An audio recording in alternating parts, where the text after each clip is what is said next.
Hello, my name is Oliver and I'm a trans guy who make videos about LGBTQIA+ people where they get to talk about anything that they want that somehow relates to them being queer. In this video, I met half of the people who live together in a big house as roommates. Let's start with an introduction of some of the residents. I'm Adam and I'm 22 years old. I've been living here for 2 years and my pronouns are they and he. I'm Ruth. I'm a 26-year-old trans woman who lives in this collective. My name is Kalle, possibly Karin. The difficult life of being a trans person, deciding. And I'm 28 years old. This is my room in our collective. It's in the cellar, so it's quite dark, but very cozy. I put my own touch on these walls. I'm Chris. I'm 29 and I've lived here for about 3.5 years. They, them pronouns. I'm non-binary, trans-masculine, very bi, polyamorous, solidly stuck in between all the categories. They live in this household together with 4 other people, everyone queer, and they love it. I love to live here.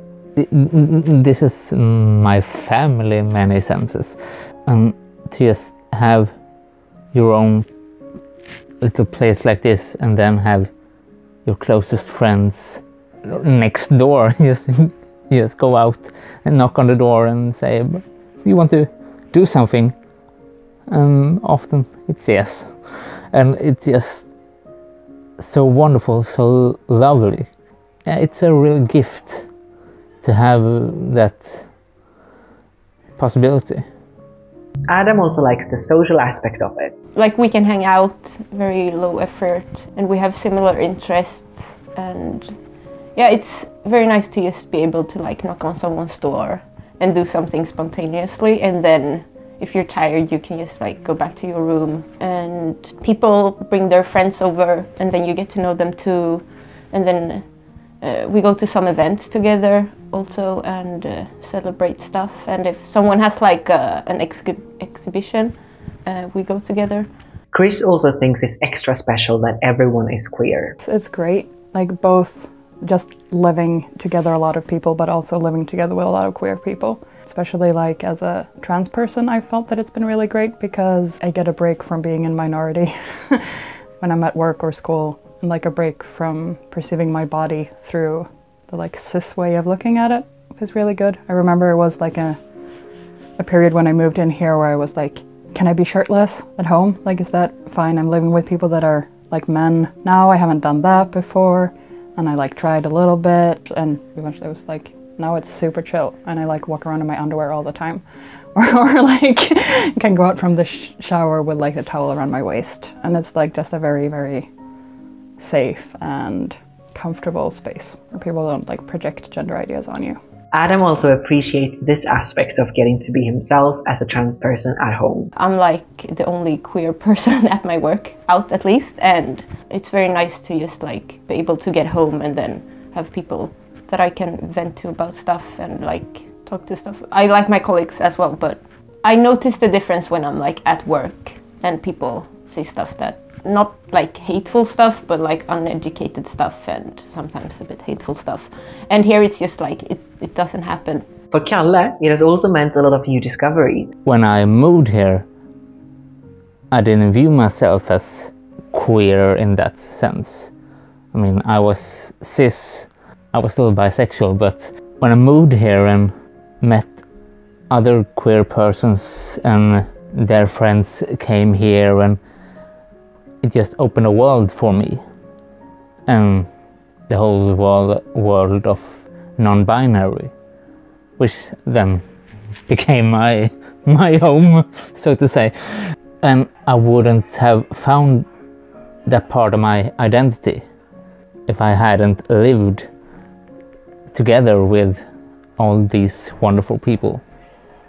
Ruth also values the everyday moments of queers living together. Just the other day, I woke up and I went to the kitchen to make breakfast, and Chris and Colin, I think, they were like discussing trans politics and stuff. and like these really like intricate sociology trans, but what does it mean to be a man, and while I was just like pouring my cereal, and that was like a wholesome moment. Kalle feels the same about moments like this. There have been so many times where some of us sit together and talk about queerness, about being trans and names, and it's just so wonderful to explore together in a home. And we were watching queer documentaries, and the first autumn I lived here we watched, I think it was a documentary, but about polyamory. I didn't know what that was before, but when we saw that there was several of us that just opened our minds, and for me so much in my life made sense. And then I understand, but okay, I am polyamorous. This answers so many questions about my life.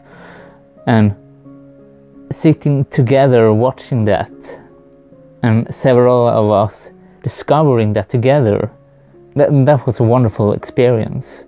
Let's dive into the fact that there are so many of them living together, not just 2 or 3, they are 8. We're a very big collective.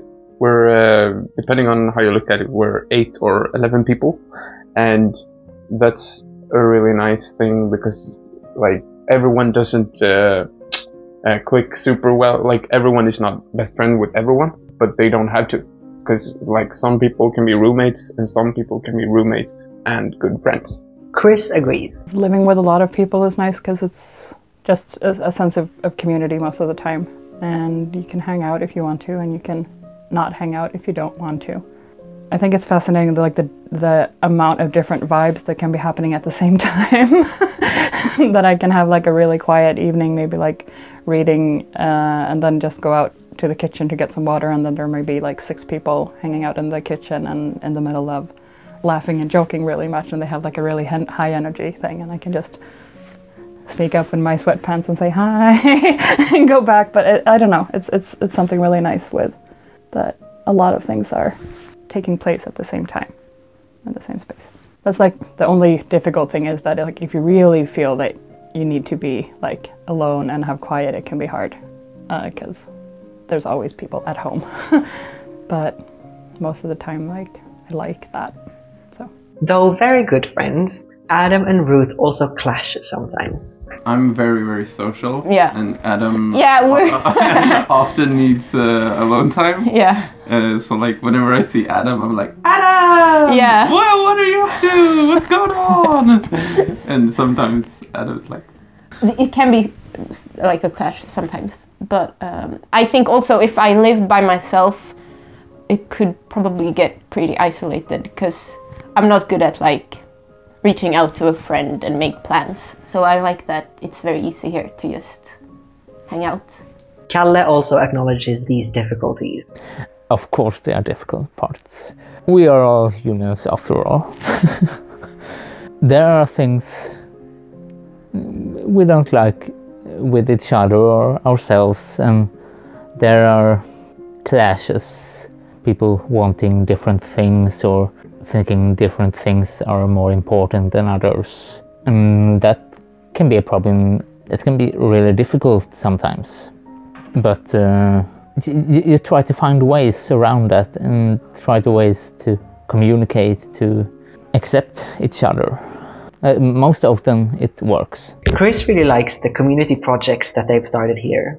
we've taken on like projects together, which is really nice. That it's like it's a living space, but it's also, I don't know, it's felt good, like in the sense that I feel like I'm rooting myself here. Like we're taking on this responsibility. We have chickens, we have 5 chickens, and we've shared the responsibility of taking care of the animals and built a chicken coop and stuff like that. And that feels really good, because I've had a tendency earlier to feel like I'm always like with one foot somewhere, half looking for somewhere else to be, or that, like not feeling very grounded. But I've felt very centered living here. Ruth thinks that a lot of queer people can benefit from living with other queers. I think a lot of queers are like looking for community, and it can be hard to find. So I think starting a queer collective is one way to do that, or moving into one. So, do they recommend this way of living to others? I want to say everyone should live in a collective, but I also know that that isn't true, because many people need their spaces, need their personal boundaries and walls. But I think many people don't realize the possibilities and the gifts you have of living with other people. I really recommend people trying, at least, even if you are skeptic about it all. But I think many people would benefit a lot of living in a collective. So if people have chances of living in a collective, take it. If nothing else, it's a wonderful experience. So how do you find or start a collective if you want to try? There's like Facebook groups and places you can look. But I understand, like, we live like in Gothenburg, so it's probably easier here than if you live in some other places. But maybe like if you go to a queer event and you can look around if other people are interested. And one last piece of advice from Chris. Like, make sure to like properly talk to people that you're gonna live with, and not in a like weird, like, make sure they meet your criteria, judgy sort of way, but just like go with your gut feeling on, do these people feel like people I would want to meet when I'm having breakfast, and like, do I feel calm around them? I really just trusted my gut feeling on moving here after meeting people. I don't know, it's a vague tip, but go for it. If you feel like you want to live with people, it can really, really give you a lot, and like a sense of community in your everyday life.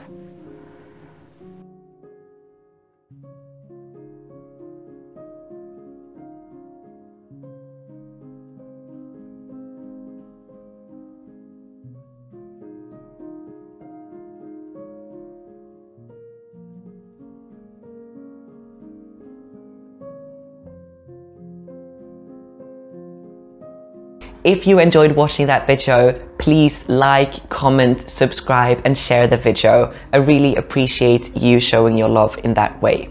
If you also want to support the channel financially, that's possible via Patreon, but really no pressure. See you next time!